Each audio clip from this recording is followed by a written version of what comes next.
Salut celui qui a besoin de toi. Et shalom, bienvenue ce matin dans la présence de Dieu.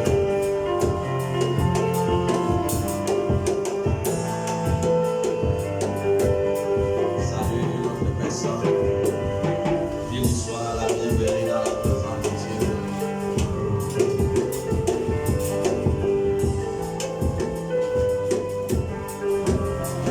C'est la présence de Dieu, c'est pas la présence d'un homme. J'ai vu des personnes qui étaient sourdes, qui sont venues dans la présence de Dieu et qui ont commencé à entendre. J'ai vu des personnes qui ne voyaient pas, qui étaient venues dans la présence de Dieu, qui ont commencé à voir.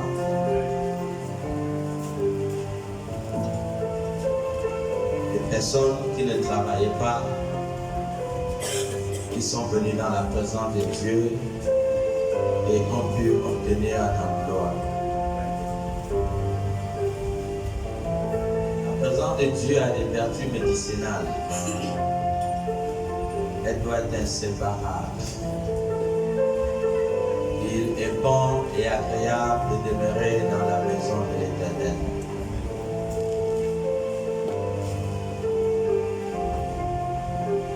Un jour dans la présence de Dieu vaut mieux que 1000 ailleurs. Ne vous en séparez pas. Quand c'est dimanche, amenez toutes vos familles à l'église. Initiez vos enfants à connaître Dieu.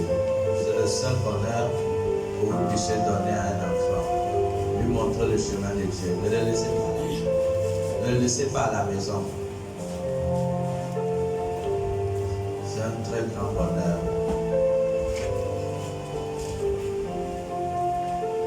Certains parents ont tué leurs enfants inconsciemment en leur donnant tout, mais ne les montrant pas le chemin de Dieu.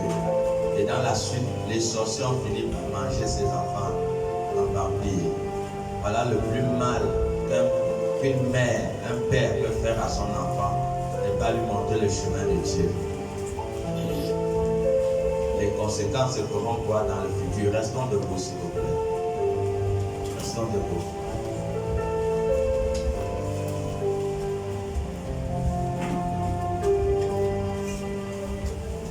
En ce dimanche, il faut être à l'église. Ne restez pas à la maison. Nous ne venons pas voir, non. Venons nous remplir davantage avec Dieu. En ce dimanche, ne manque pas l'église. Rien d'autre dans le monde, puis est plus meilleur que Dieu. C'est à cause de ça que vous voyez Matthieu 16, 26, Jésus a dit: à quoi sert-il un homme de gagner le monde si personne n'a? Donc Jésus a rassemblé toutes les recettes des avions du monde. Et Jésus a conclu que toutes les recettes des avions du monde ne valent pas le prix d'une âme. Lève la voix et dis à Dieu ce matin: Seigneur, nous venons pour t'entendre. Et je crois qu'il y a un cantique comme ça, quelque chose. Est-ce qu'il faut nous amener dans ce cantique? Il dit: Dieu, je suis venu pour t'entendre, quelque chose comme ça. Lève la voix, prie, dis à Dieu: Seigneur, je suis venu pour t'entendre. Et sois sérieux. Soumets ton cœur à Dieu. Que tes pensées ne se volatilisent pas. Je viens dans ta présence, le cœur assoiffé de toi. Prie, je n'entends pas la prière. Je n'entends pas la prière. Priez, je m'attends à toi. Priez, priez. Je viens dans ta présence, le cœur assoiffé de toi. Seigneur, nous voici ce matin. Je m'attends à toi. Toi qui es le Tout-Puissant. Puis je m'attends. Merci. Je viens dans ta présence. Je viens dans ta présence. Le cœur assoiffé de toi. Je m'attends à toi. Je m'attends à toi. merci Je Seigneur. m'attends à toi. Viens dans ta présence. Le cœur assoiffé de toi. Je m'attends à toi. Je m'attends à toi. Je m'attends à toi. J'ai trop besoin de grâce. Merci Saint-Esprit. Nous venons plus encore ce matin. Dispose nos cœurs encore ce matin. Dispose nos cœurs ce matin à recevoir de toi. Dispose nos cœurs ce matin. Dispose nos cœurs ce matin.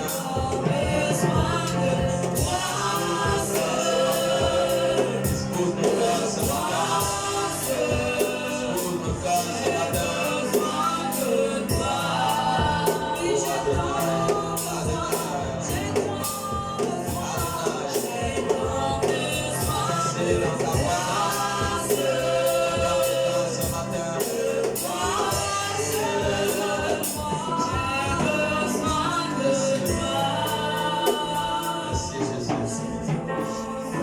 Au nom de Jésus que nous avons prié. Amen. Acclamons pour Jésus. C'est bon.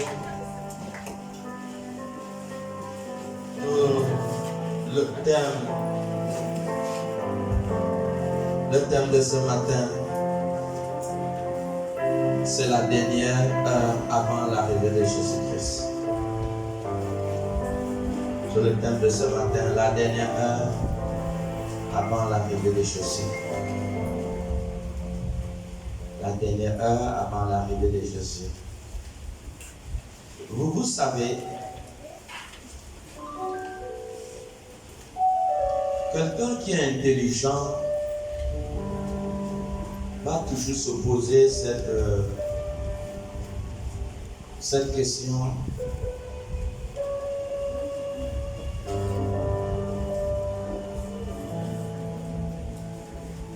Il va toujours se poser cette question, quelle est la voie que je peux prendre? Le dernier jour. Quelqu'un qui est intelligent s'assoit dans sa chambre, il réfléchit dans son âme intérieure. Quelle est la route que je vais prendre? Quelle est la route que toi et moi nous allons prendre le dernier jour? Est-ce que tu as pensé un peu à cela un jour? Quelle est la route que tu vas prendre le dernier jour? Ce jour arrive. Chaque jour de notre vie, un jour de moins. Chaque année, une année de moins sur le temps qui nous est donné par Dieu. Le nombre d'années que Dieu nous a donné pour vivre. Chaque année, un an de moins. Chaque jour, un jour de moins. Une personne qui est intelligente, qui croit qu'il y a une existence de l'autre côté, va se poser la question. Et la réponse va t'amener dans une prise de conscience à ne pas négliger l'aspect spirituel de ta vie. La réponse que tu auras reçue en te posant à toi-même la question va t'amener à prendre conscience de la partie spirituelle de ta vie. Est-ce que quelqu'un est là ce matin? La dernière heure avant l'arrivée de Jésus-Christ. La dernière heure, mon frère, ma soeur, c'est la dernière heure. Nous allons lire la parole de Dieu dans Matthieu chapitre 22. Matthieu 22, le verset 2 à 14, maintenant on y va. Il est dit dans Matthieu 22, à partir du verset 2 à 14, le royaume des cieux est semblable à un roi qui fit des noces pour son fils. Il envoya ses serviteurs appeler ceux qui étaient invités aux noces, mais ils ne voulurent pas venir. Il envoya encore d'autres serviteurs en disant, dites aux conviés, voici, j'ai préparé mon festin. Mes bœufs et mes bêtes grasses sont tués. Tout est prêt. Venez aux noces. Verset 5. Mais sans s'inquiéter de l'invitation, ils s'en allèrent. Celui-ci a son champ, celui-là a son trafic. Et les autres se saisirent des serviteurs, les outragèrent et les tuèrent. Verset 7. Le roi fut irrité. Il envoya ses troupes, fit périr ses meurtriers et brûla leur vie. Alors il dit à ses serviteurs, les noces sont prêtes, mais les conviés n'en étaient pas dignes. Verset 9. Allez donc dans les carrefours et appelez aux noces tous ceux que vous trouverez. Verset 10. Ses serviteurs allèrent dans les chemins, rassemblèrent tous ceux qu'ils trouvèrent, méchants et bons, et la salle des noces fut pleine de convives. Verset 11. Le roi entra pour voir ce qui était à table. Et il aperçut là un homme qui n'avait pas revêtu un habit de noces. Au verset 12, il lui dit, mon ami, comment es-tu entré ici sans avoir un habit de noces? Cet homme eut la bouche fermée.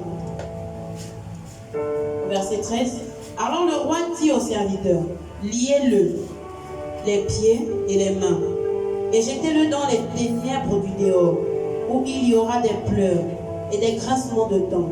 Verset 14. Car il y a beaucoup d'appelés, mais peu d'élus. Asseyez-vous.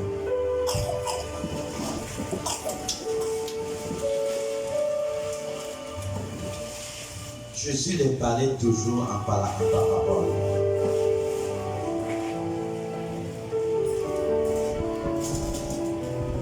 Le royaume des cieux est comme un roi qui était prêt à organiser une fête pour son fils. Il était prêt à organiser une fête pour son fils.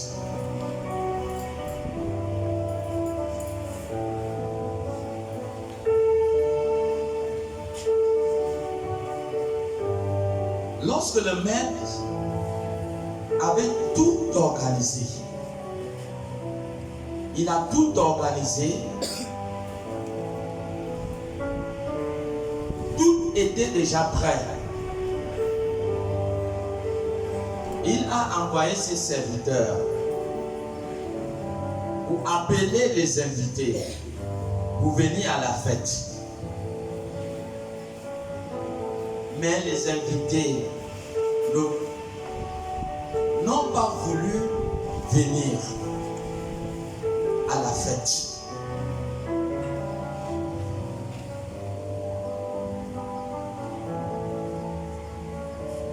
Une grande fête que le maître avait organisée. La fête de noces. Ceux qui étaient conviés n'étaient plus dignes d'entrer dans cette fête, dans ces noces que le maître avait organisées pour son fils.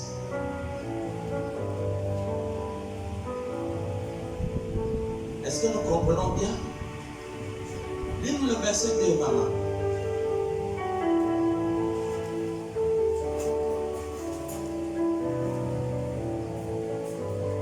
Il est dit au verset 2, le royaume des cieux est semblable à un roi qui fit des noces pour son fils. Il a fait une grande fête pour l'église. Continue. Il envoya ses serviteurs appeler ceux qui étaient invités aux noces, mais ils ne voulurent pas venir. Il y avait des invités. Il n'y a pas de mariage sérieux qui n'est pas fait sur la base des billets d'invitation. L'organisateur du mariage sait que j'ai besoin de 100 invités. Ces 100 invités sont répertoriés. Ça veut dire que ces 100 invités ont leur nom dans une liste. Ce sont des personnes que le maître avait déjà programmé qu'ils devaient assister à la fête. Est-ce que nous comprenons? Cette grande fête, et cette fête qui va se passer au ciel, lorsque la porte du royaume nous sera ouverte, nous allons inaugurer notre entrée dans le royaume de Dieu dans une grande fête. Une grande fête. Le maître a déjà tout organisé. Le verset 2, le verset 3. Verset 3. Il envoya ses serviteurs appeler ceux qui étaient invités aux noces, mais ils ne voulurent pas venir. Regardez.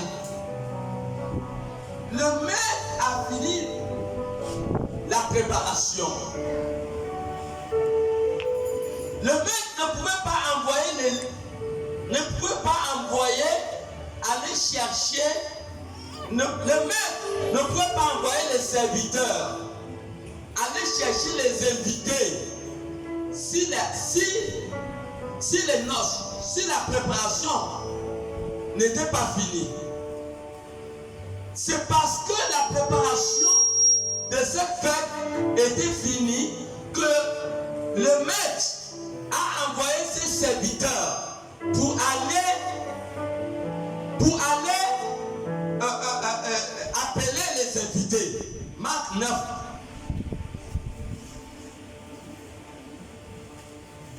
À 2. Il est dit dans Marc 9, 6 jours après, Jésus prit avec lui Pierre, Jacques et Jean, Oui. et il les conduisit seuls à l'écart. Luc plutôt. Luc 9, 1 à 2. Parce que si il n'avait pas apprêté déjà, si la préparation n'était pas finie, si la préparation n'est pas finie, on ne peut pas appeler les invités. On appelle les invités parce que la préparation est terminée. Donc ça veut dire que nous sommes à la dernière heure avant le début de la célébration du mariage. Nous sommes à 1 heure avant le début de la célébration de la fête.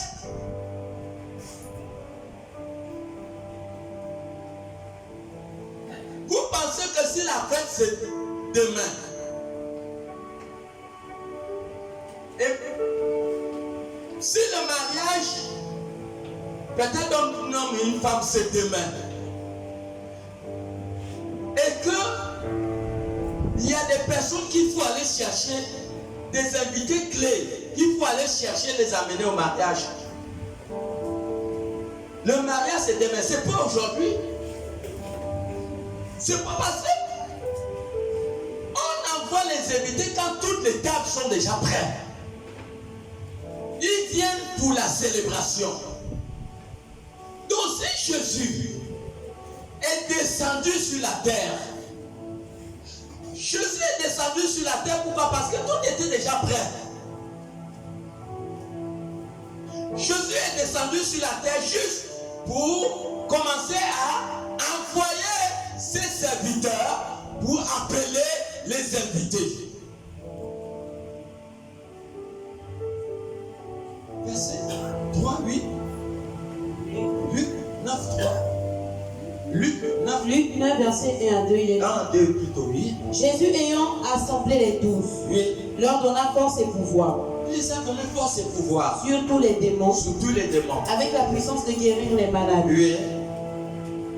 Il les envoya prêcher le royaume de Il Dieu les a envoyés prêcher le royaume. et guérir les malades. Vous voyez, Jésus a envoyé les disciples déjà les appeler. Il a envoyé les disciples pour appeler ceux qui étaient conviés à cette grande fête.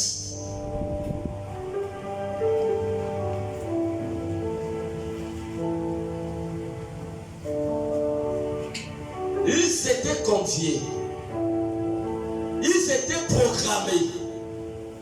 Leur nom faisait partie de la liste des personnes qui devaient assister dans cette grande fête. Est-ce que nous comprenons qu'au jour d'aujourd'hui, il y a beaucoup de personnes,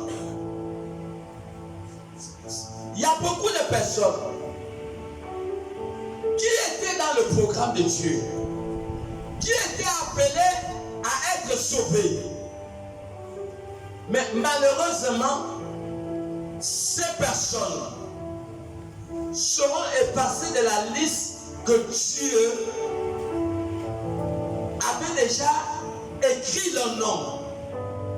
Dieu avait déjà écrit leur nom comme étant des conviés. Mais à la dernière minute, ils ne seront plus dignes d'entrer dans cette grande fête de noces. Pas à cause de Dieu eux-mêmes. Pas à cause de Dieu, mais à cause d'eux-mêmes. Beaucoup ne seront pas qualifiés pour entrer dans cette grande fête.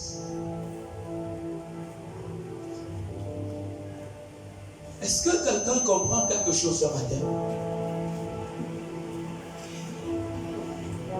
Beaucoup, malheureusement, ne s'asseyeront pas sur la même table avec Jésus, avec Abraham, avec Isaac, Jacob, Daniel, Paul, Pierre, Noé. Beaucoup ne s'asseyeront pas sur cette grande table. Le jour de l'inauguration, de l'entrée des fils de Dieu dans le royaume. Beaucoup, ce dernier temps qui étaient confiés, vont être disqualifiés.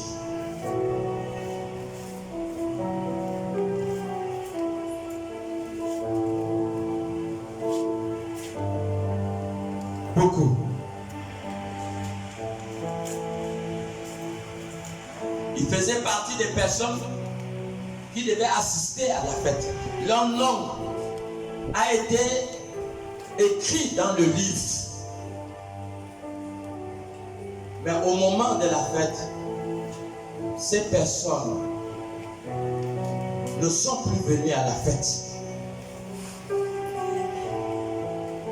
La route est longue.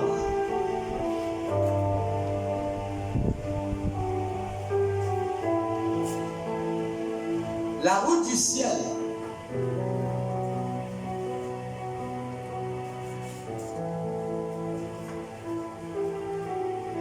est un chemin que Jésus a disposé pour ses enfants. Tout est prêt.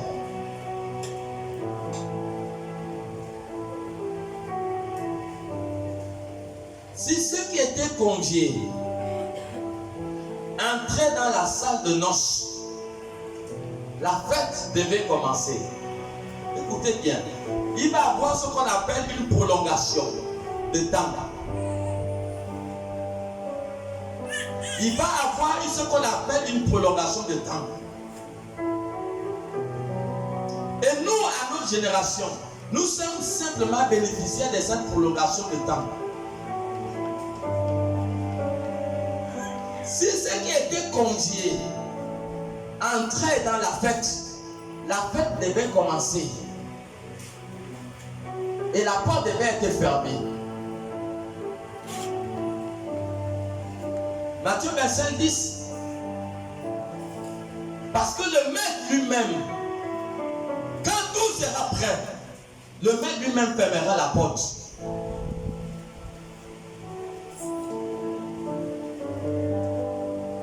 Matthieu 25, 10. Il est dit, pendant qu'elles allaient en acheter, L'époux arriva. L'époux est arrivé. Celles qui étaient prêtes entrèrent Ceux qui étaient prêts entrèrent, avec lui dans la salle des noces entraient avec lui dans la salle de noces. et la porte fut fermée. Et la porte fut fermée.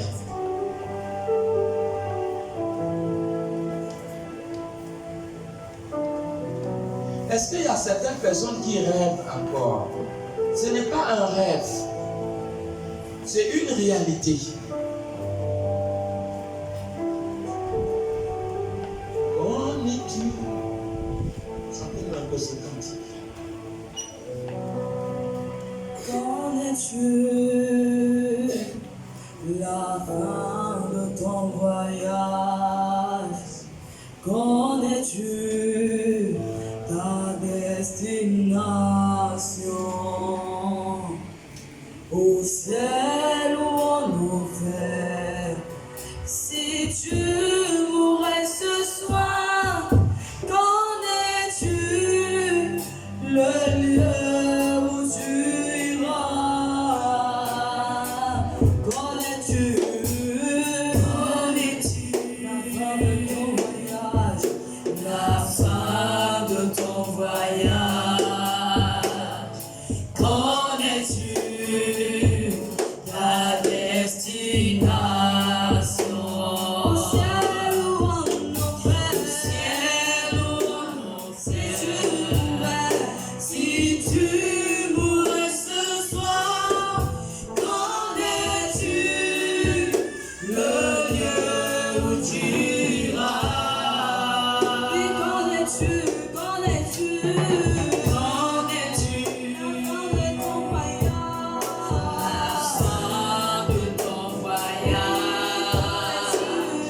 Qu'en es-tu? Ta destination. Au ciel ou en enfer. Au ciel ou en enfer. Si tu mourrais ce soir, qu'en es-tu? Le lieu où tu iras. Ce n'est pas un rêve, c'est une réalité. Jésus a dit, allez appeler les brebis perdues de la maison d'Israël. La maison d'Israël, c'est le paradis. Allez les appeler. De la fête, tout est déjà prêt.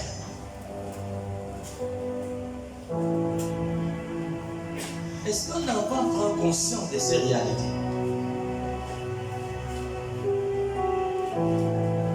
Est-ce que tu prends conscience de ta vie?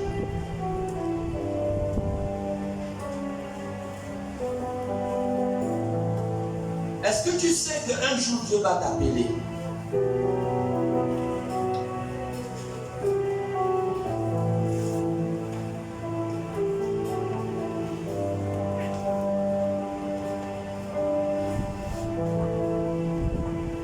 Jésus a fini la préparation dans le ciel et puis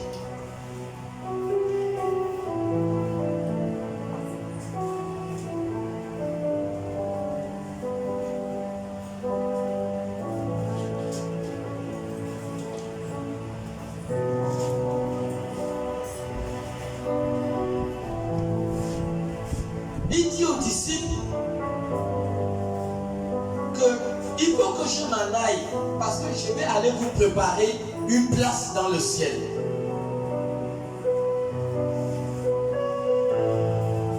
Jésus est parti là préparer une place dans le ciel.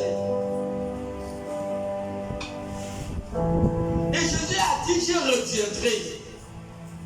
Je reviendrai pour vous chercher.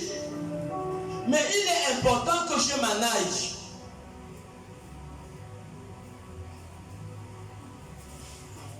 C'est ce que Jésus a dit.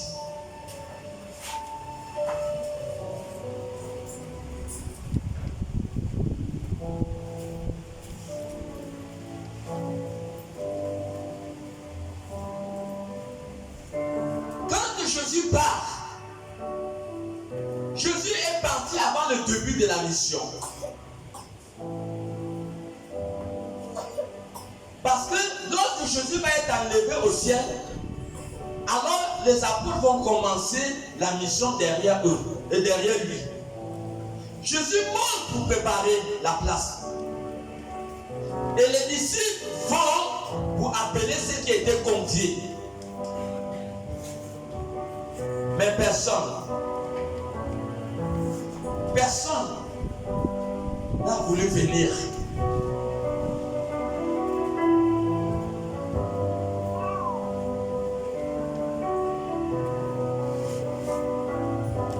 Nous, le verset 4 de Luc 22.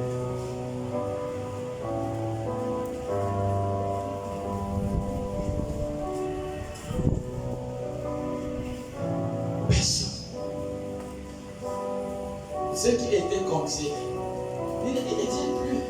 Au verset 4, il est dit, il envoya encore d'autres serviteurs. Il a envoyé encore d'autres serviteurs En disant, dites aux conviés, voici j'ai préparé mon festin. Il a préparé son festin.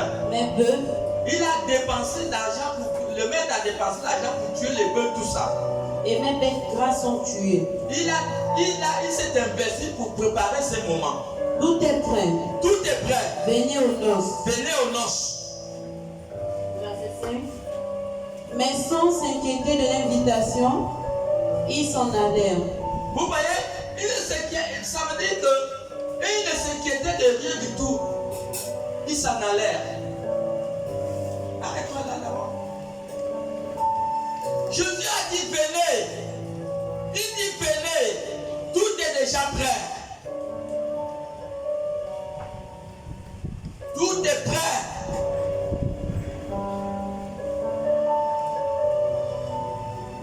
Ces dernières années, il y a une croissance terrible de l'Église.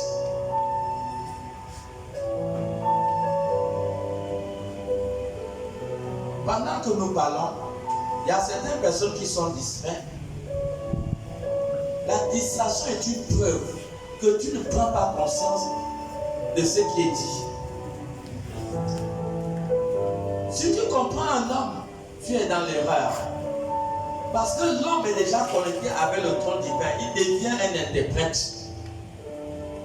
C'est la même mentalité que ceux qui étaient conviés avec. La petite partie là, tu as dit comment Ils ne s'inquiétèrent de rien. ils ne se sont rien inquiétés. Pour eux,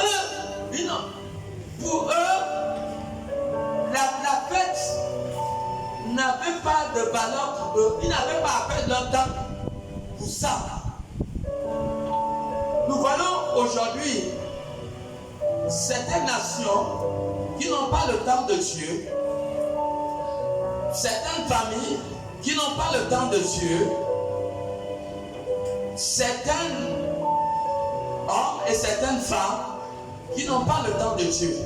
La preuve qu'aujourd'hui nous sommes dimanche. Mais beaucoup de ces personnes aujourd'hui sont sur leur télévision en train de suivre les matchs. Certaines de ces femmes en train de suivre les feuilletons à la télé. La salle de noces est déjà prête. Le Seigneur est en train d'appeler les conviés à travers les prophètes, à travers les apôtres. Le maître utilise tous les moyens, les médias, les campagnes d'évangélisation.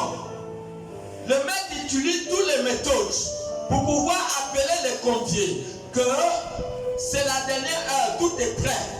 Si tout n'était pas prêt, on ne va pas appeler quelqu'un pour un mariage avant l'heure. Quand c'est l'heure, c'est l'heure. Il y a juste une heure avant que le maître des cérémonies prenne le micro et commence à coordonner le mariage. Juste une heure. Et c'est cette dernière heure que l'humanité, le monde, est en train de traverser aujourd'hui. Il reste juste une heure. Il reste juste une heure. Il reste juste une heure. Je crois que Jésus est monté à la croix à 9 heures. Je crois qu'il a fait 6 heures de temps à la croix. Jésus a fait de 9 heures à 15 heures. Ça fait 6 heures de temps. Voilà, 6 ans de temps. Et le monde, il dit, nous devons travailler pendant qu'il fait jour. Vous voyez, la nuit arrive. L'existence du monde va à plus de 15 heures. Parce que Jésus a fait 6 heures à la croix. Donc c'est à la 6e heure, de 9 heures à 15 heures, c'est à la 6e heure que Jésus a été crucifié, que Jésus est mort. Il va rester 3 heures de temps. Écoutez bien, il va rester 3 heures de temps qui symbolise ces 3 liminaires. Voilà, nous sommes, le monde a fait d'abord 4 millénaires, si je ne me trompe pas. Nous avons déjà fait 2000 ans et nous sommes entrés au 3e millénaire aujourd'hui, qui constitue en quelque sorte les 3 heures de temps qui restent pour l'humanité. Sur les 3 heures de temps, nous avons déjà fait 2000 ans. Nous avons fait 2000 ans, donc ça veut dire que parce qu'à partir de 18 heures, c'est la fin du monde. Jésus est mort à 15 heures. Il est monté à la croix de 6 heures à 15 heures. Voilà, le monde depuis le 1er siècle jusqu'à aujourd'hui, depuis la naissance de Jésus jusqu'à aujourd'hui, ça fait 2000 ans. Donc ça fait que le monde aujourd'hui est parti de 15 heures, 16 heures, 17 heures. Est-ce que vous voyez qu'il nous reste 1 heure avant 18 heures? Je vous assure, Jésus dit, pendant qu'il fait jour, il faut que nous fassions tout. Parce que lorsque la nuit arrive, personne ne pourra plus rien faire. Et voilà pourquoi les noces, tout était déjà plein. Il restait juste 1 heure. C'était l'heure qu'on devait, les conviés devaient venir. À la dernière heure. Alors, et tous, ils n'avaient pas le temps de Jésus. Je vais vous montrer un secret. Écoutez bien le secret spirituel. Regardez aujourd'hui, 10 ans en arrière, la plupart des personnes qui ont accepté Jésus sont assis dans leur maison. Et cela correspond exactement à Matthieu 24, le verset 12. Parce que vous verrez que l'amour des gens se sont refroidis. Il y a des gens qui avaient leur nom écrit dans le livre de vie. Ils sont repartis dans la boue du péché. Et Dieu a effacé leur nom. Allons d'abord dans Deutéronome, attrape là. Allons d'abord dans Exode 32. Exode 32 à 33. Vous verrez qu'il est possible que ceux qui avaient le nom écrit dans le livre de vie, il est possible que leur nom soit effacé. Il est possible que hier tu étais bien avec Dieu, mais tu as pris la décision que tu ne veux plus marcher avec Dieu, que tu restes à la maison, que tu ne vas plus à l'église. Et quand tu es hors de la lumière, c'est obligatoirement les ténèbres. Parce que si aujourd'hui on est à minuit, essayons de dire que nous sommes maintenant à minuit. À minuit, ces ampoules seront allumées. Et je t'assure que si tu sors de ces ampoules pour aller dehors, tu seras dans les ténèbres. Toute personne qui renie sa foi, qui renie la confession de foi qu'il a fait avec Jésus-Christ, ces personnes sortent de la lumière. Ces personnes qui ne viennent plus à l'église, ils n'auront plus la force de résister au mal, à résister aux mauvaises actions. Une fois ils sortent de l'église, ils seront dans les ténèbres. Parce que en Corinthiens 12, 24, il dit, Jésus dit, je suis le corps de Christ. Il dit nous sommes plutôt. Il dit nous sommes le corps de Christ. Dans Jean 8, le verset 12, Jésus dit, je suis la lumière du monde. Lorsque tu es dans l'église, tu es éclairé. Mais une fois que tu sors de l'église, tu es dans les ténèbres. Et tu verras que tu vas commencer à entreprendre un certain nombre d'actions que tu avais déjà abandonnées. Tu avais déjà abandonné de faire ces mauvaises choses. Mais le fait que tu n'es plus dans la présence de Dieu, tu n'as plus l'envie d'aller à l'église. Tu n'as plus assez de goût. Tu commences à changer de langage. Quand les frères viennent te voir, tu vas leur dire la foi c'est dans le cœur. Et le royaume de Dieu, c'est personnel. Le langage change. Ça veut dire que lorsque le langage change, ça veut dire que cette personne a déjà changé de direction. Cette personne n'est plus dans la foi. La preuve est que cette personne ne vient plus dans la présence de Dieu. Et c'est ça que dans Luc le 22 verset 4, la parole nous dit que ces personnes ont négligé dépensé, il a perdu son énergie pour préparer la fête. Le nom était déjà écrit parmi les personnes qui devaient assister à la fête. Mais ça, c'est sans faute du maître. Ça, c'est un mépris. Ça, c'est un manque de considération pour le maître. Ça, c'est un manque de respect pour le maître. Pourquoi le dernier jour? Le maître ne va pas se fâcher contre ces personnes. Ces personnes qui étaient confiées, ces personnes dont le nom était écrit dans le livre de vie. Mais vous pensez que ça fait du bien à Dieu que quelqu'un que son nom était écrit dans le livre de vie et le Seigneur va devoir effacer leur nom dans le livre de vie. Est-ce que ça fait du bien à Dieu à cette catégorie de personnes? Selon Exode 32, le verset 33. Il est dit, dans le verset 32, il est dit, de Exode 32, pardonne maintenant leurs péchés. Pardonne maintenant leurs péchés. Sinon, efface-moi de ton livre que tu as écrit. Vous voyez, Moïse, quand Moïse va plaider pour le peuple, Moïse était tellement dérangé qu'il voulait obligatoirement que Dieu pardonne leurs péchés. Mais Dieu dit, il dit pour verset 33. Il est dit, oui. l'Éternel dit à Moïse, c'est celui qui a péché contre moi. C'est celui qui a péché contre moi. Que j'effacerai de mon livre. Donc il est possible que hier, ton nom était écrit dans le livre de vie. Ton nom était figuré parmi ceux qui devaient aller au paradis.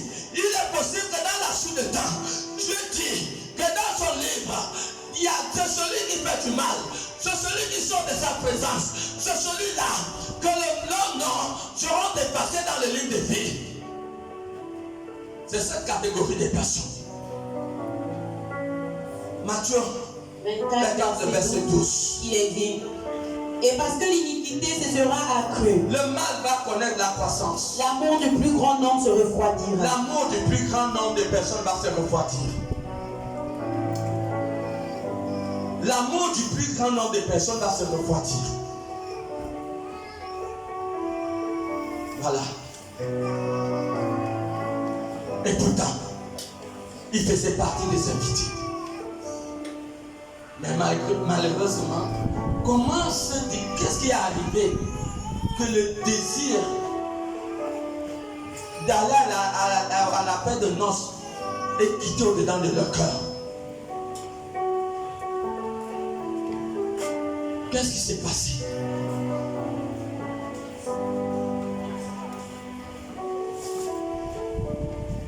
Quelle est la route que toi et moi nous allons prendre le dernier jour? C'est la question qui est posée depuis le début.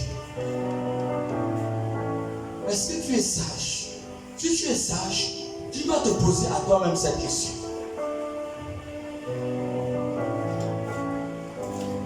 Pourquoi beaucoup n'ont plus le désir?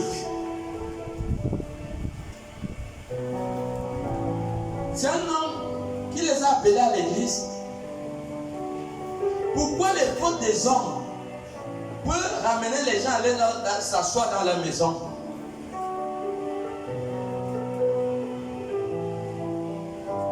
Vous pensez qu'il est difficile pour aller au royaume de Dieu? Et c'est à la maison que tu vas réussir à aller au royaume de Dieu?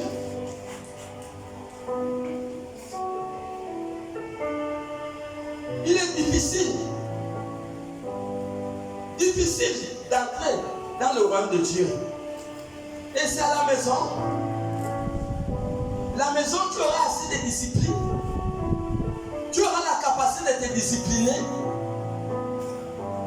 Voilà pourquoi beaucoup, le refroidissement est arrivé. La fête n'a plus de valeur au-dedans de leur vie. Dieu n'a pas trop d'importance dans une certaine catégorie de personnes. Pourquoi?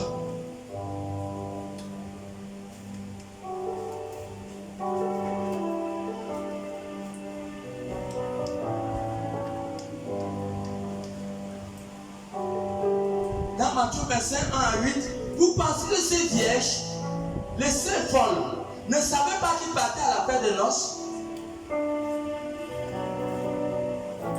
Mais qu'est-ce qui a fait qu'elle ne puisse pas entrer?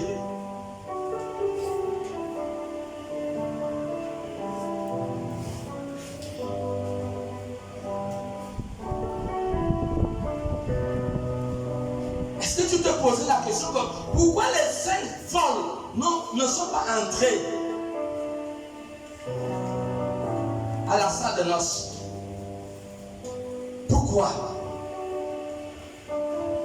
Parce que il y a des gens qui sont à l'église, mais comment tu peux être à l'église? Tu pries, tu chantes, mais tu négliges l'obéissance de la parole.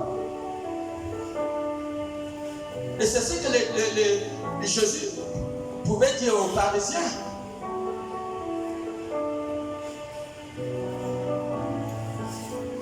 Ils payaient leur dîme et leur offrande, mais ils ont négligé l'essentiel. Matthieu 23, lis-nous ça. Et Jésus les a traités d'hypocrites.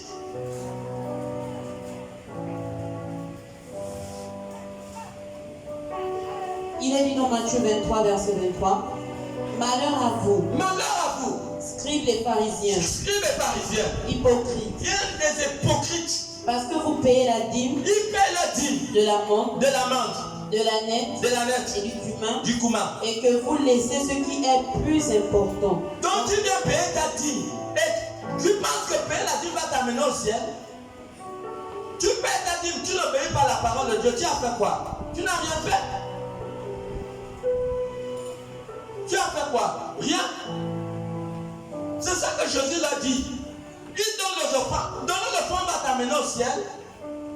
C'est pas donner l'offrande qui t'amène au ciel. C'est le fait que tu obéisses à la parole de Dieu. Mais donner l'offrande c'est bien. Donner la dîme c'est bien.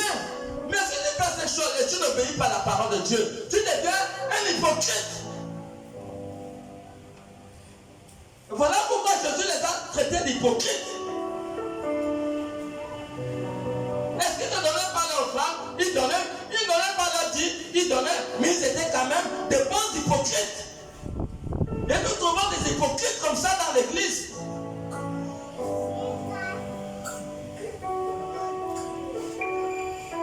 Ils donnent les dîmes et l'offrande, ils oublient la chose essentielle. Lis-nous la dernière partie, oui. Il est dit, Oui. et que vous laissez ce qui est plus important dans la loi. Pour il ce qui est plus important dans la loi. La justice, La justice, la miséricorde, la miséricorde et la fidélité. et la fidélité. C'est là ce qu'il fallait pratiquer. Voilà les choses qui manquaient dans la lampe des saints folles. C'est ça, relis ça. Voilà les pétroles. Les pétroles, ce qui manquait, ce sont ces valeurs qui symbolisaient le pétrole. Dans la vie des saints folles, Matthieu 25, 1 à 8, vous allez trouver ça dedans. Les saints folles n'avaient pas le pétrole. Les catégories de personnes, ils prient, ils chantent, mais ils n'obéissent pas à la parole de Dieu. Ce sont des personnes qui ont leur lampe sans pétrole. Ils ne peuvent pas avoir accès à la salle de noces.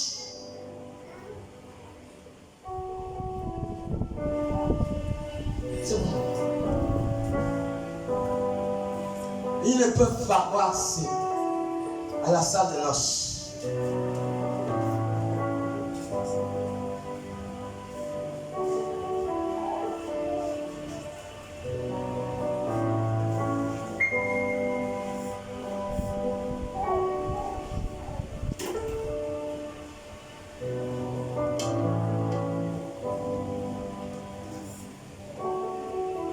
Ils ont commencé à fabriquer toutes sortes de raisons. Le diable les a amenés beaucoup d'occupations.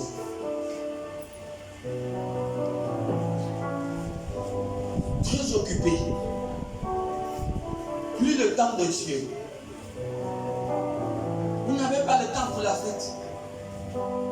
Leur occupation avait pris plus de valeur dans leur vie que d'aller à la fête. Leur préoccupation avait plus de valeur dans leur vie que d'aller à la fête de noces. Est-ce que c'est sérieux? Non, je ne peux pas aller à l'église parce que j'ai telle occupation. Papa, excuse-moi. Même dimanche. Non, je ne veux pas. spirituel et les parents qui vont venir. Ah bon? Non, je ne peux pas, je vais aller au champ. Il y a des gens qui vont au champ dimanche. Mais tu vas chercher pour au champ dimanche. C'est un mépris, c'est mépriser Dieu. La preuve qu'il y a un là qui sont allés au champ. Est-ce que Jésus fait partie de ceux qui seront jetés dans les ténèbres? Il dit, il répond à Luc 22 à partir du verset 4 en descendant. Il est dit, On part au champ les dimanches. Depuis quand? Moi là, je t'assure, le Saint-Esprit est témoin de ce que je dis. Même si tu me dis d'aller prendre 10 milliards quelque part un dimanche matin et laisser le culte, au nom de Jésus-Christ dont je suis le serviteur, je ne peux pas aller prendre ces 10 milliards et laisser le culte. L'argent ne peut pas prendre la place de Dieu dans ma vie. C'est archi faux. Il y a même des gens qui travaillent les dimanches, les chrétiens. Bon, on peut comprendre. Il y a des militaires, il y a des gens qui sont dans des hôpitaux, qui sont de service le dimanche. Cela, on peut comprendre. Parce que la maladie n'a pas de rendez-vous avec quelqu'un. Voilà. Il y a aussi l'armée. Mais ça veut dire que tu vas trouver un travail où tu es un bricole, où les Chinois vont te dire non, si tu veux, moi, puisque les Chinois travaillent le dimanche matin, non, ici là, tu travailles dimanche. Ah bon, tu vas aller travailler chez les Chinois et parce que tu n'as pas de travail et tu vas abandonner le jour de ton rendez-vous avec Dieu. Les gens que leur travail ont plus de valeur que Dieu.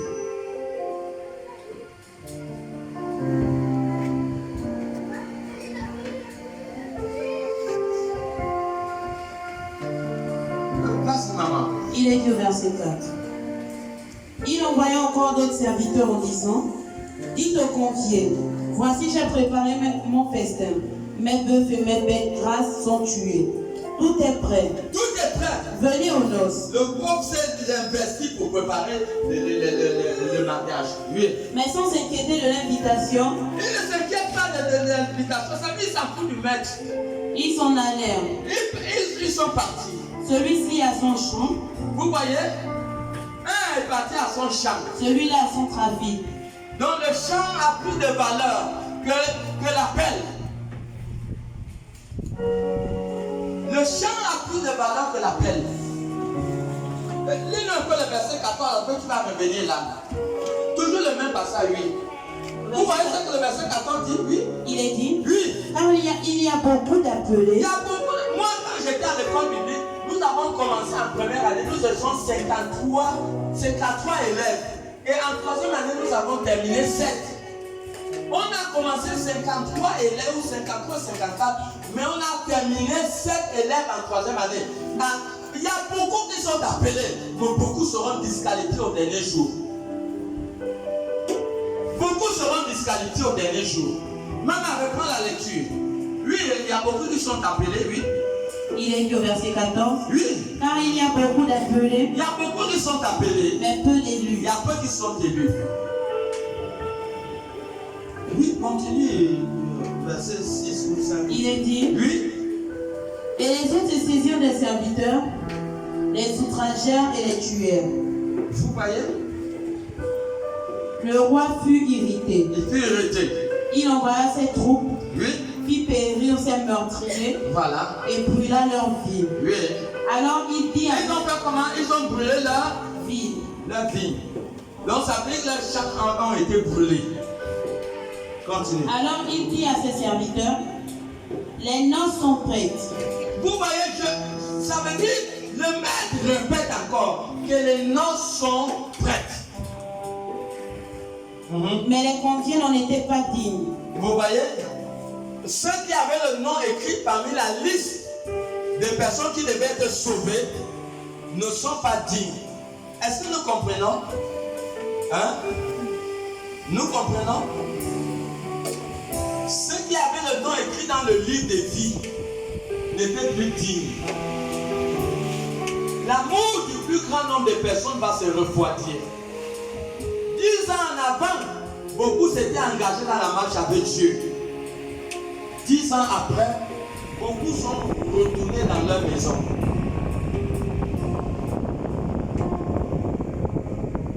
Beaucoup sont ceux qui insultent les hommes de Dieu. Ils insultent les pasteurs. Ils insultent l'église. Ils sont retournés dans leur maison. Beaucoup ont tué des pasteurs. Beaucoup ont tué les hommes de Dieu.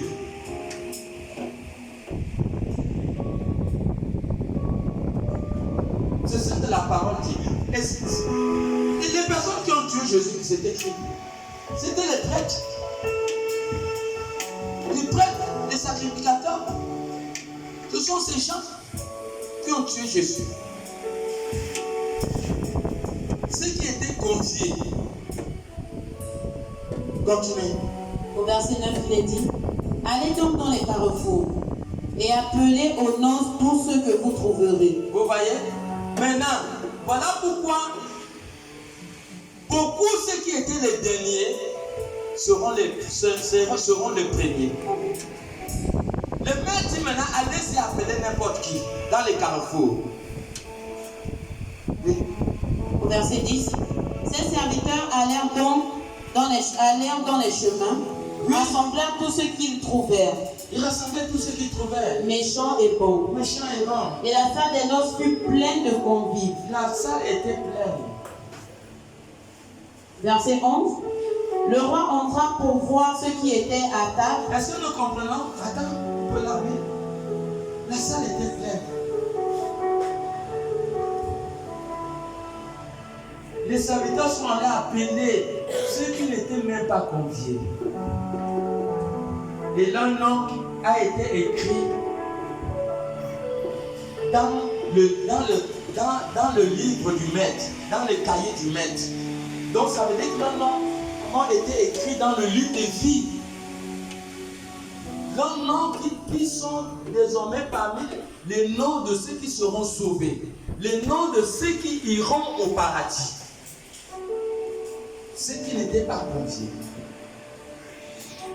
Voilà pourquoi, regardez bien dans l'église.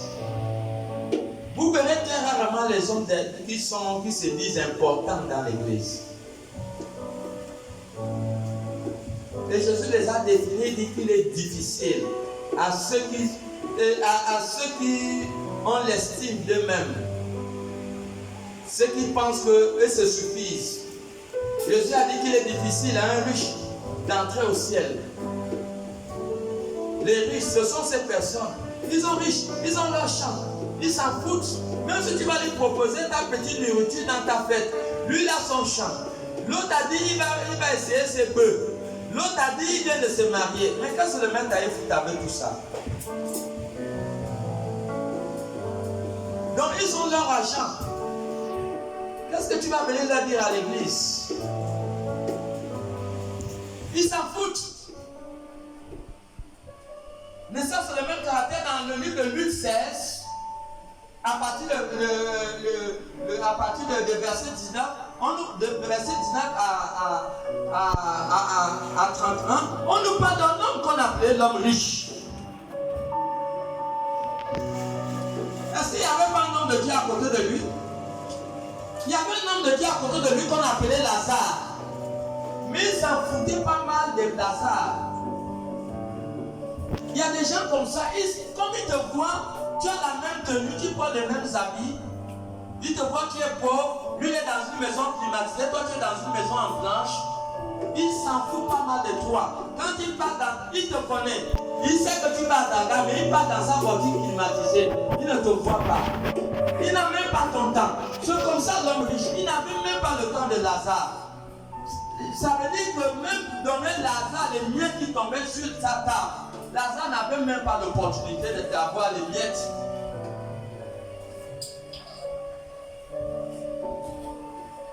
Ils n'ont pas le temps de Dieu. L'homme riche n'avait pas le temps de Dieu. Lazare lui parlait de Dieu, mais il s'en foutait. Sa spécificité, c'était l'habillement. Il y a des gens qui ont mis leur futur dans l'habillement. Donc l'habillement, c'est bien de s'habiller, mais l'habillement a pris la place de Dieu. C'était ça, l'homme riche, le fin lin. Il méprisait le Dieu de Lazare. Il y a des gens qui méprisent ton Dieu. Tu es leur voisin, mais ils te voient pareil. Dès un certain nombre d'années pareil, ils te méprisent. Mais vous n'êtes pas pareil. Vous n'êtes pas pareil avec eux. Vous avez un Dieu vivant. Et ils n'ont pas Dieu. Mais Lazare avait oublié une chose. C'est ce que ces gens oublient. Ils oublient qu'un jour ils vont mourir. Hébreux 9 verset dit qu'après la mort de ces gens, ils feront face à Dieu. Ils devront comparer devant le tribunal de Jésus-Christ. Ils devront rendre compte. Hébreux 9 verset. Ils devront rendre compte. Et ce n'est pas normal. L'homme riche avait eu l'opportunité de pouvoir se repentir. Mais il a mis tout sa confiance dans son estime, dans son argent, dans son habillement. Mais c'est regrettable, il est parti découvrir la vérité quand c'est trop tard. Pourquoi découvrir la vérité quand quelqu'un est dans le cercueil? Je définis ça comme le plus grand maboulisme dans la vie d'un individu. Ça, c'est ce qu'on appelle le maboule. Tu vas aller découvrir Dieu quand tu es dans le cercueil. C'est ce qu'on appelle le maboulisme. Pendant que tu vis, prends conscience de Dieu. N'attends pas dans le cercueil pour aller prendre conscience que qu'est-ce que j'ai fait? J'ai fait une erreur. Parce que dans le cercueil, c'est trop tard. Et dis-nous Ésaïe 55, le verset 6. Dieu dit que pendant qu'il se trouve, cherche-le. N'attends pas quand tu seras dans le cercueil pour aller chercher Dieu. Ça serait trop tard. Ésaïe 55, le verset 6. C'est pendant que tu vis, pendant que tu as tes deux pieds, cherche-le, afin que je suis dans ta vie, pendant qu'il y a l'opportunité. N'attends pas quand tu seras malade. N'attends pas quand tu seras sur le lit de l'hôpital.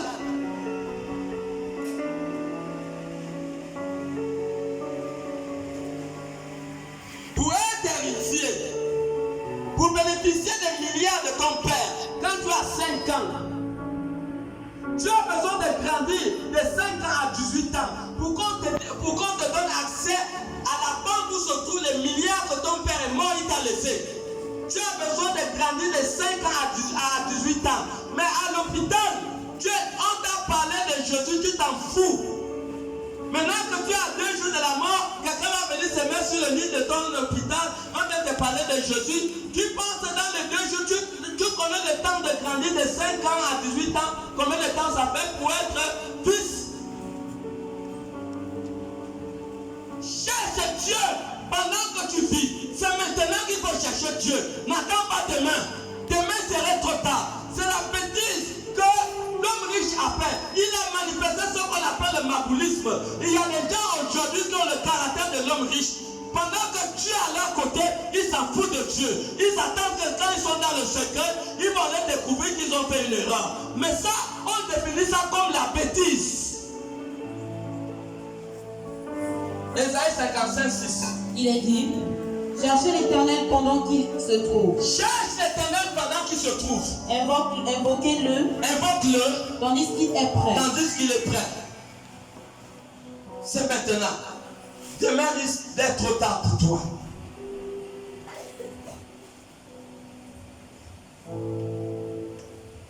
Demain risque d'être trop tard.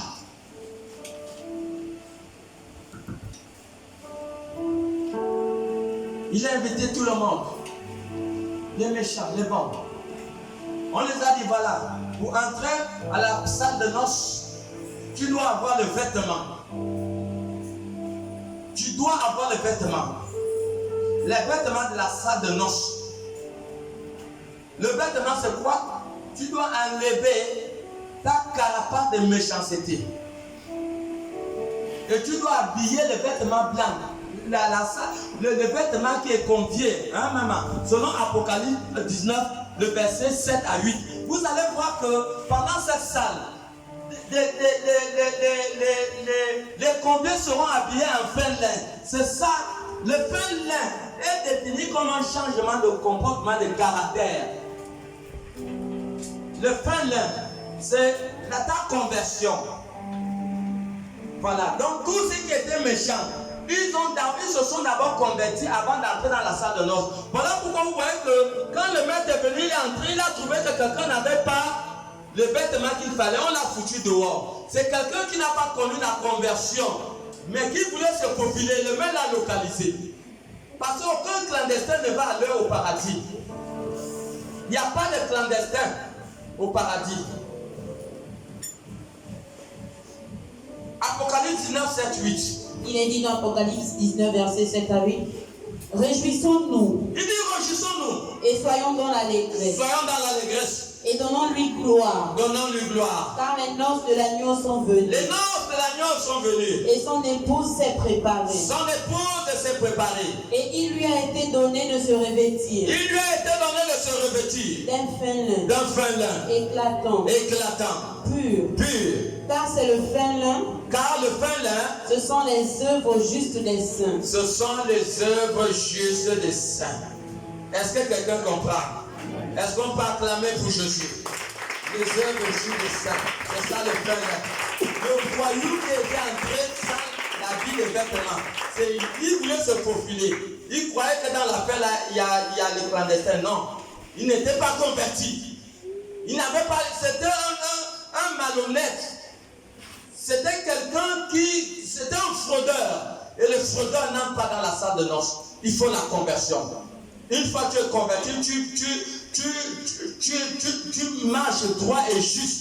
Tu as un pain lin. Le pain lin n'est pas vu par les yeux physiques. Ce sont des anges qui voient le pain lin. Les sorciers voient que tu es habillé par le pain lin. C'est un habit, c'est sur toi. C'est visible au ciel. Mais aux yeux physiques, tu ne peux pas voir ça.